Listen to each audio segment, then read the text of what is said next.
My wife and her childhood friend were locked in a deep, wet kiss at my own welcome home party, so passionate they were oblivious to the world.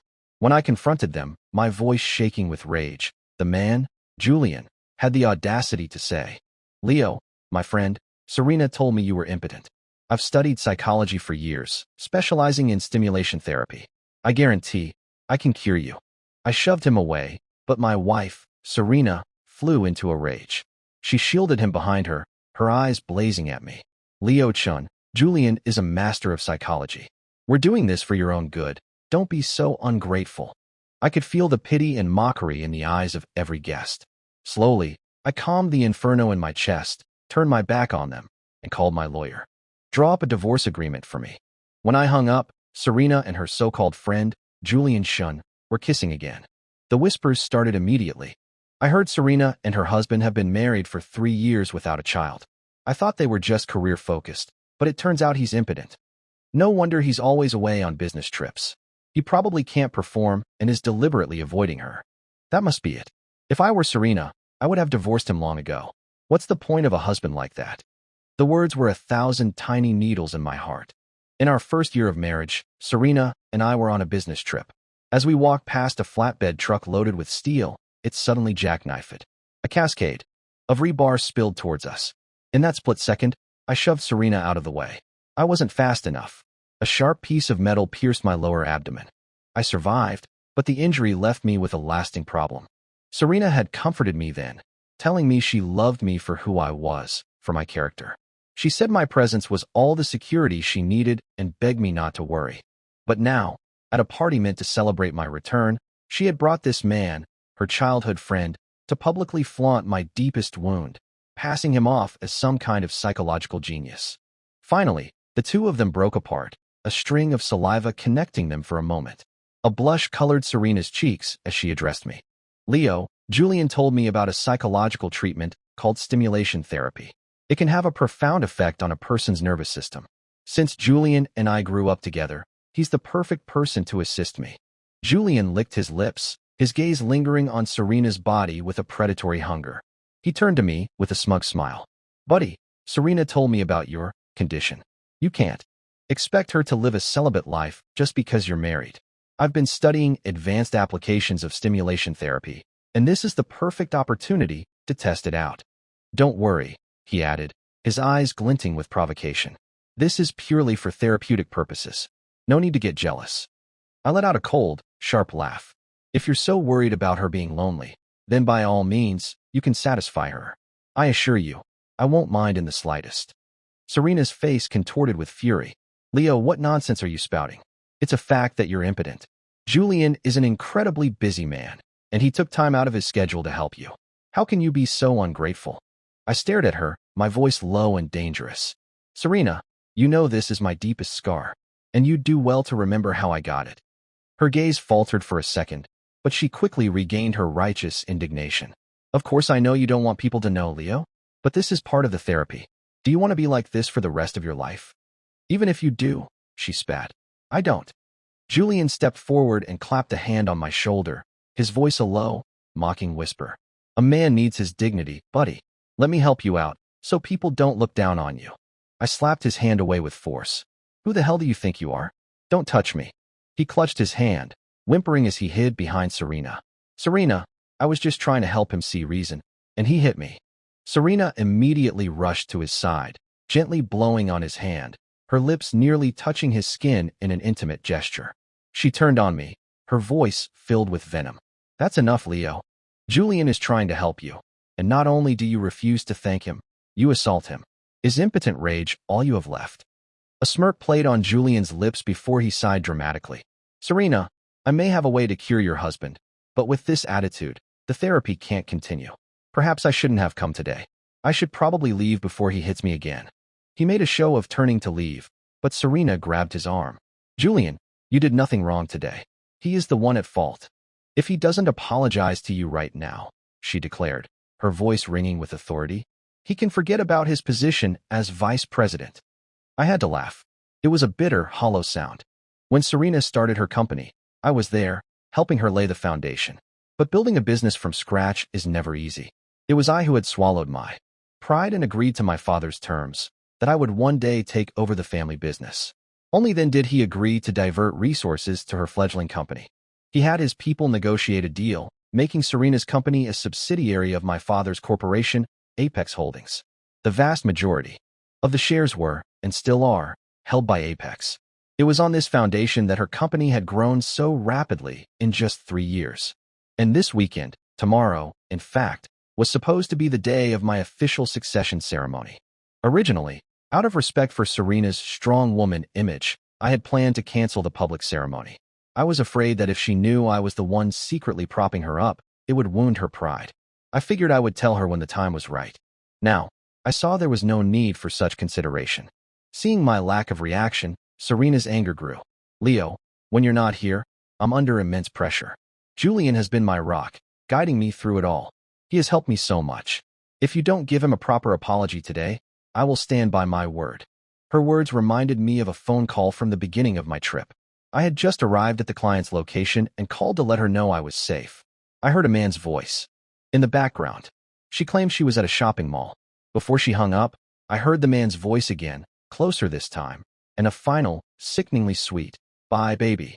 Later, during a routine security check, I reviewed the surveillance footage from our building and saw her walking into the hotel across the street with a man.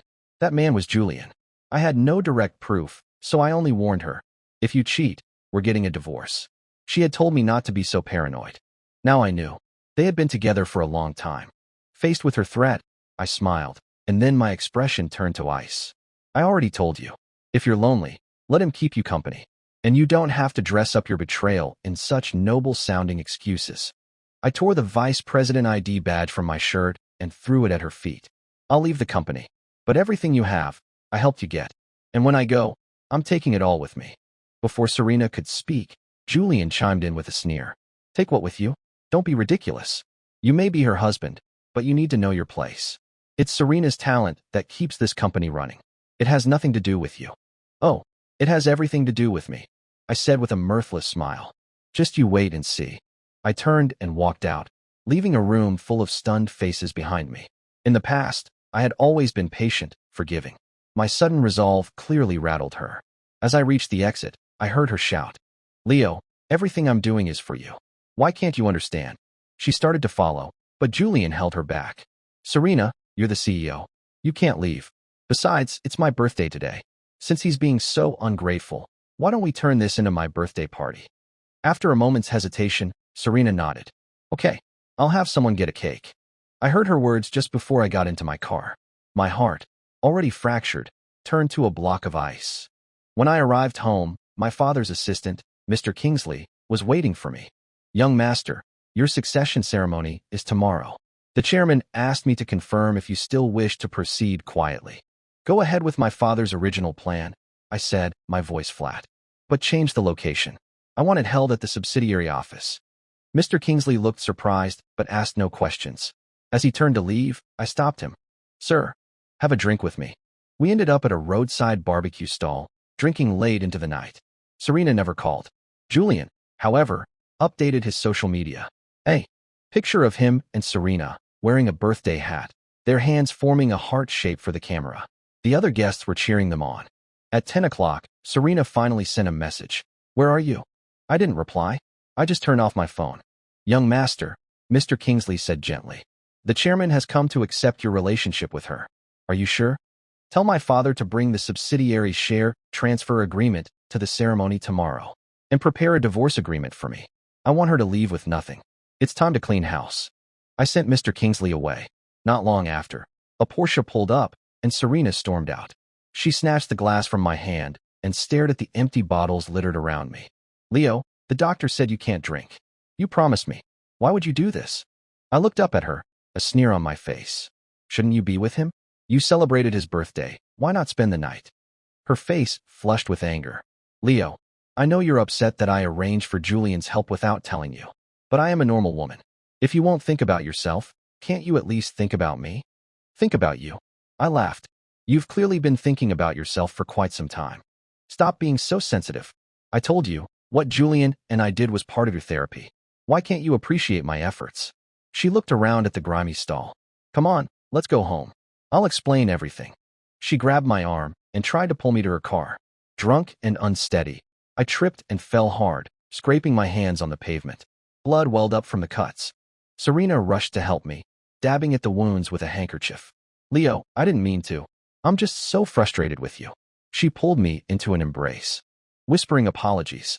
For a moment, I was transported back to the early days, eating at places just like this, getting drunk and dreaming about the future together.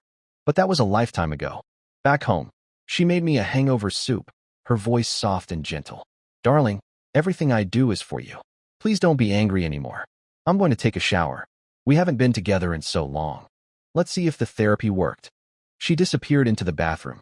A moment later, her phone on the coffee table lit up with a new message from Julian. Baby, I've come up with a new treatment method. Come over, and I'll explain it to you in detail. Just then, Serena walked out of the bathroom. Seeing me looking at her phone, she rushed over. In her haste, her foot slipped. The towel around her body fell away as she stumbled forward. I caught her just in time. She didn't miss a beat, snatching her phone and glancing at the message. See, darling, she said, completely unfazed. Julian is so dedicated to helping you. He's still thinking of new treatments at this hour. You shouldn't be so prejudiced against him. Before I could respond, she pressed her lips against mine, her body burning with a manufactured passion. For a fleeting moment, desire stirred within me. But then the images of her betrayal flooded my mind, crawling under my skin like 1,000 fire ants. I pushed her away and walked towards the spare bedroom. Don't lose hope, darling. Her voice called after me. I will cure you. I promise. I ignored her, dug my nails into my palm until it hurt, put in earplugs, and went to sleep. The next morning, Serena was gone. A note was on the table next to a plate of breakfast. Darling, I made your favorite. I'm heading to the office. Love you. She had never cooked for me in our entire relationship. Was this her way of admitting defeat? Just then, Mr. Kingsley called. Young master, everything is ready. The divorce agreement you requested is also prepared. A flicker of doubt entered my mind. I had evidence, but nothing I had seen with my own 2 eyes. What if she was telling the truth? In her own twisted way? What if she really was just trying to help, but was going about it in the most insensitive way imaginable? The agreement. I hesitated. Don't bring it. Not yet. On the way to the office, Serena texted me again. Darling, I have a surprise for you. I know you're going to love it. Against my better judgment, a sliver of hope ignited in my chest. When I arrived, the office was buzzing with whispers. Look, it's the cuckold. He tried to play hard to get yesterday, but Serena didn't even chase him. She celebrated Julian's birthday instead. I thought he had some dignity, but here he is, crawling back with his tail between his legs. An impotent man, still clinging to a woman like Serena. If only he knew. The chatter was cut short by Serena's voice. What are you all doing? Get back to work. She linked her arm through mine, a brilliant smile on her face. Darling, I've been waiting for you. Come with me. I have a new treatment method to show you. I looked at her. Her face was flushed, as if from some strenuous morning activity. As we approached her office, I noticed the corner of a small, foil packet sticking out from under the door. It looked familiar. The whispers from earlier echoed in my mind. A cold dread washed over me. I threw open the door. The scene before me was one of utter depravity. The floor was a battlefield of their debauchery, scattered condom wrappers, a lacy black bra, and an array of sex toys. On the lounge bed in the corner, Julian was lazily scrolling through his phone. Serena beamed at me. Darling, Julian said the previous stimulation wasn't strong enough. He believes the only way to cure you is for you to witness me with another man. Julian looked up, his eyes full of playful malice. That's right, buddy. We did it a dozen times this morning, just for you. My face became a mask of stone. I turned to Serena, my voice dangerously low. Serena, is this your surprise? She nodded, as if it were the most natural thing in the world. Yes, it's Julian's new therapy. He says that men like you develop a deep-seated inferiority complex about sex. He also said that because you can't satisfy me, you feel a sense of guilt. So even if you see me with another man, you won't lash out, because you know you owe this to me. But at the same time, that guilt will mix with resentment for your own inadequacy, and that conflict will unleash your latent potential. He told you all that? Yes, you have to trust Julian. He's an expert. If it weren't for our childhood friendship, he would never go to such lengths to help you. You should be thanking him. Her utter conviction was so absurd, I could only laugh. I turned to Julian. Is that so? Then I really must thank you.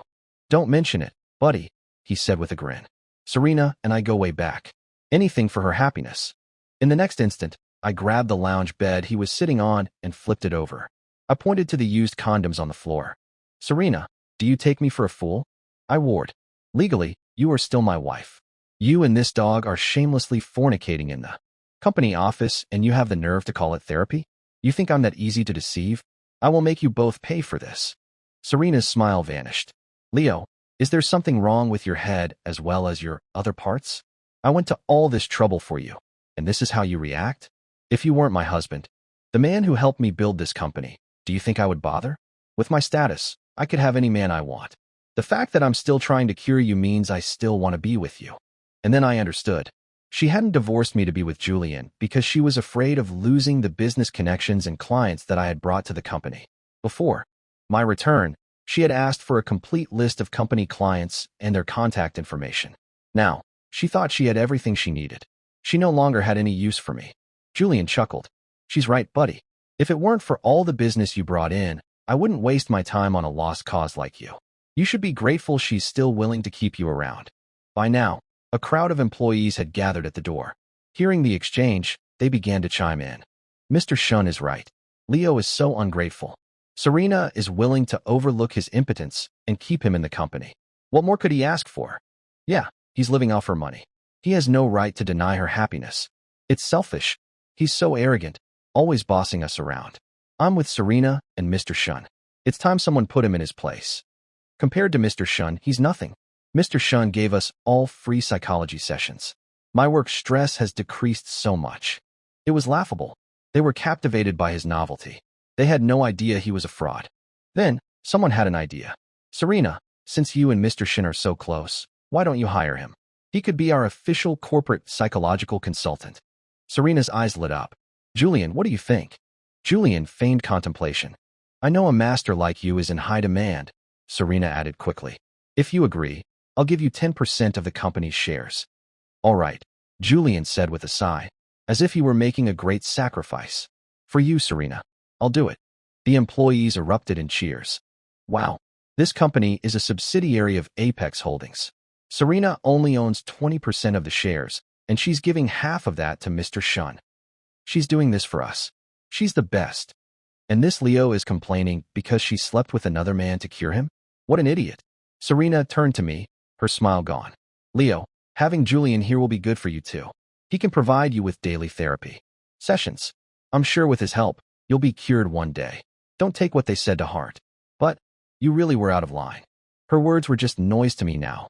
I felt a deep, aching pity for the man I used to be, for having married such a shameless, delusional woman. I calmly watched their farce play out, then glanced at my watch. The people for my succession ceremony would be arriving soon. I smiled faintly. Serena, you are about to find out just how foolish you have been. I looked at the crowd of employees, my gaze lingering on the ones who had been the most vocal. And as for all of you, you will answer for your words and actions. Julian snorted. Look, Serena, he's entered the self-healing phase of his delusion. This is a good sign. He then addressed the crowd. To celebrate, I propose a weekly bonus for everyone. It's psychologically proven that constant work is bad for your mental health. A little pleasure is a great motivator. The crowd roared its approval, chanting that Julian was their savior and 1,000 times better than me. However, Julian continued, a dark look in his eye. It is also a psychological principle that when an obstacle stands in the way of your happiness, it creates an internal conflict that can lead to severe depression over time. All eyes turned to me. It was you, Leo, someone shouted. You were always making up stupid rules. You are the obstacle to our happiness. You don't deserve to be Serena's husband. You don't deserve to be in this company. A chorus of voices called for my dismissal, suggesting I be demoted to cleaning the toilets. Serena, who had just been proclaiming how much she was doing for my own good, stood silently by Julian's side, watching with cold indifference. Have any of you ever heard the phrase, rules create order? I said, my voice cutting through the noise. Without me, without the clients I brought in, do you really think this company would exist today? Do you think you'd be getting paid at all? Without me, your salaries would be cut in half. A few people in the crowd looked uncertain. He does have a point, one of them muttered. He was always the one working the hardest to land the big accounts. Before he could finish, Julian pointed at him.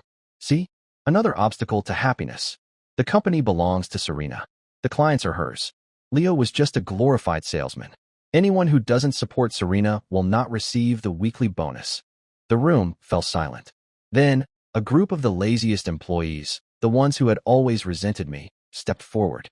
Are you going to walk out on your own, or do we have to throw you out? Serena made a half-hearted gesture to intervene, but Julian stopped her. Serena, this is another form of stimulation therapy. It's for his own good. She nodded, then looked at me with chilling detachment. Leo, you brought this on yourself. This is your chance to learn a lesson. Then, they were on me. We've wanted to do this for a long time. You useless piece of trash. Let's see you act so high and mighty now, you impotent dog. A chaotic flurry of fists and feet rained down on me. I curled into a ball on the floor, pain exploding throughout my body. Through a haze of agony, I looked at Serena. Serena, I will never forgive you for this. I turned my bloody face to Julian. And you're no psychologist. You're just a common thug. You will end up in prison for this. Serena scowled. You're still spouting insults? You have disappointed me for the last time. From this day forward, you have no place in this company. Julian just kicked me again. Who are you threatening, you bastard? He leaned down, his voice a triumphant whisper in my ear. You were right about one thing. Though, I'm not a psychologist. But you still lost to me. He stood up and kicked me again hard. If you don't crawl out of here today, my name isn't Sean. Just as he finished speaking, the heavy doors to the office were thrown open with a force that silenced the room. Then I'd be very interested to see what you'd like your new name to be. Who the hell do you think you are? Julian yelled instinctively at the figures in the doorway. But Serena's face, which had been set in a hard line, instantly transformed into a welcoming smile. She rushed forward to greet the newcomers. Mr. Kingsley, what brings you here today? She pulled Julian forward. Julian, this is the executive assistant to the chairman of Apex Holdings. Mr. Kingsley, this is Julian Shahnees. Mr. Kingsley ignored them completely. His face was a mask of cold fury as he walked past them and straight to me. He took in my battered state, and his jaw tightened. Who gave you the audacity, he said, his voice dangerously quiet, to lay a hand on the young master? He knelt beside me. Young master, I am so sorry I am late. I will make them pay for this. I managed a weak smile. Some things you have to do yourself. Just help me up. As Mr. Kingsley helped me to my feet, the entire office watched in stunned silence. Serena approached, pointing a trembling finger at me. Mr. Kingsley, you called him young master? You must be mistaken. He's just a salesman at my company. In fact, he's just been fired for violating company policy. If he is not the young master, Mr. Kingsley said icily, then perhaps the man standing next to you is? Serena, have you forgotten that without the support of Apex Holdings, your company would be nothing? But, if he's the heir to Apex, why would he be working as a salesman? She stammered. Because the chairman would not approve of his son marrying a woman of no particular standing. It was only because of the young master's insistence that the chairman relented, on the condition that he cut off the young master's finances. That is why you have only ever known him as you have. For years, the young master has worked tirelessly for you, for this company. He even went to the chairman and begged for help when this company was on the verge of bankruptcy. Now I see, Mr. Kingsley said, his voice dripping with contempt, that you were never worthy of his sacrifice. The blood drained from Serena's face. The employees who had just been beating me looked at me with a mixture of disbelief and terror. They knew that Serena only owned 20% of the company. Apex Holdings could replace her in an instant. I wiped a smear of blood from my lip and looked at Serena. I told you that you would pay. Mr. Kingsley handed me a folder. Inside was the share transfer agreement and the divorce papers. Sign these, I said, and I might consider letting you walk away with your freedom. Serena's jaw was clenched. Mr. Kingsley, our contract states that my position as CEO cannot be terminated unless I am in breach of contract. This is illegal. I can sue you. Mr. Kingsley smiled, a smile with no warmth. You can certainly try, but I assure you, no one has ever successfully sued Apex Holdings. Serena turned pale. Julian, who had been frozen in shock, grabbed her arm. Serena, you told me you were the boss. Why can they fire you? I gestured to the security team that had entered with Mr. Kingsley. They surrounded Julian and Serena. What are you doing? Julian squeaked. I ignored him and turned to the employees. Some of you were once valuable assets to this company. You could have retired with a generous pension, but you have shown your true colors. Since you are so fond of your new leadership, you can leave with them. I turned to Mr. Kingsley. Inform every related industry in this city that if they hire any of these people, they will be considered an enemy of Apex Holdings. Yes, young master. Leo, this is too cruel. Serena cried. Don't forget, I am your wife. I made so many sacrifices to help you, and this is how you repay me. I pushed the divorce agreement in front of her. Sign it. Don't test my patience. I could have you sent to prison right now. She bit her lip, her eyes pleading. But all I could see was her betrayal, her mockery, her cruelty. Forgiveness was impossible. Finally, realizing she had no other choice, she signed her name. Tears streamed down her face, not of remorse, but of regret for the power and wealth she had just lost. A great weight lifted from my shoulders. It was over. Mr. Kingsley, I said, Julian Shun is guilty of fraud, aggravated assault, and adultery. Please compile a file and hand it over to our legal team. He's lying, Julian shrieked. None of those charges are real. You can explain that to the lawyers, Mr. Kingsley said coolly. Julian looked wildly around the room, his eyes finally landing on Serena. Serena, tell them. We were just helping him. He should be thanking me, not suing me. Help me. Serena gave him a single, empty look and turned away. It's no use, Julian.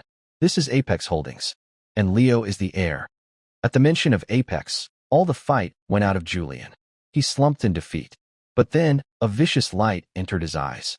He suddenly bolted for the door. If I'm going down, I'm taking you all with me. Mr. Kingsley moved to intercept him, but I stopped him. Let the authorities handle it. I then turned to the employees who were still cowering in the corner. You all have families to support, so I will not press legal charges. But, as of today, you are all fired. And as I said, you will not find work in this city again. You made your choices. Now live with the consequences. Mr. Kingsley, I said, my voice ringing with authority. Show them the door. The succession ceremony was a grand affair, attended by the city's elite and a throng of reporters. But my work was just beginning. In the days that followed, a financial audit revealed a $10 million discrepancy in the company's accounts. Our cybersecurity team traced the breach to a virtual number. It didn't take them long to find the hacker, who confessed that he had been hired by Julian Shun. The police investigation uncovered something even more shocking. Julian was a career criminal, a member of a theft ring with a long history of heists. A nationwide manhunt was launched. A few days later, I received a call from an unknown number. Leo, help me, I'm MMPH. It was Serena's voice, muffled, followed by a man's angry shout. You bitch, how dare you steal my phone? The line went dead. I immediately called the police. They traced the call's signal to an illegally modified van. They were caught at the border, just as they were about to cross. Serena was covered in bruises, her body broken. In the van with her were Julian and two other men. During the interrogation, it was revealed that in addition to theft, the gang was involved in human trafficking, selling their victims to crime syndicates in Southeast Asia. For their heinous crimes, they were sentenced to death. Serena was taken to the hospital. Her injuries were so severe, I was told she would have to live the rest of her life with a colostomy bag. A brutal end to a brutal chapter.